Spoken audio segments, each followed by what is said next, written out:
He shoved me while I was still stitched up from surgery, and then walked out to be with her while I bled again.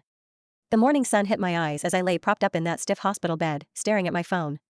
The headline screamed, "The Golden Couple of the Compton Empire." Right below it a huge photo of Cole and Alicia from the gala, laughing with their heads pressed together.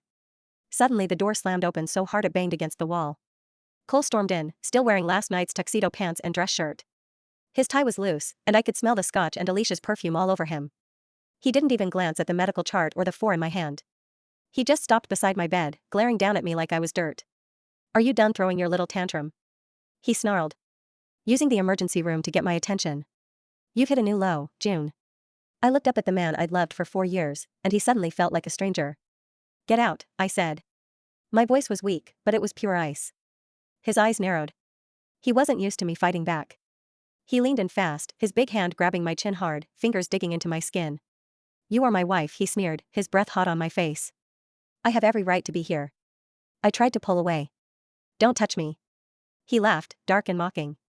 Then he shoved my shoulders back against the pillows, his weight pressing down on the bed. "Stop." I screamed, my hands flying to protect my fresh stitches. I just had surgery, but he didn't stop. His knee pushed hard into the mattress to pin me there. A sharp tearing pain exploded through my stomach. The stitches ripped open. I shrieked, my back arching off the bed. Everything went white with agony. Cole froze. He looked down and saw the dark red blood rapidly soaking through my hospital gown and the white sheets. For half a second his eyes widened, then the cold mask slammed back down. "Is this what you wanted?" he sneered at the blood. "To make a mess? You're pathetic." His phone rang Alicia's special ringtone.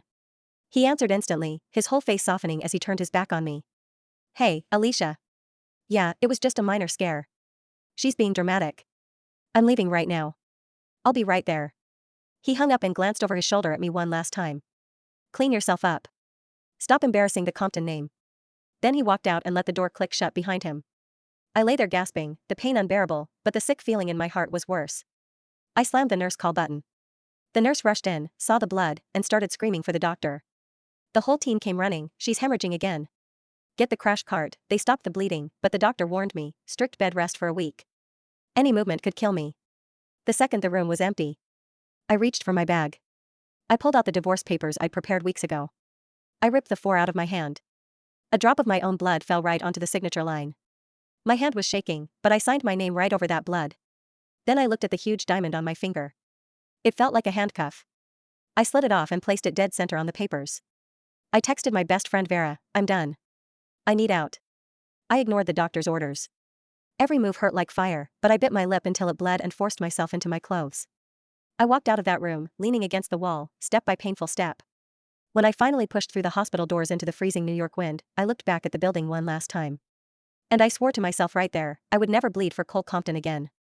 But walking away from a man like Cole isn't that simple. This is only the beginning of my story.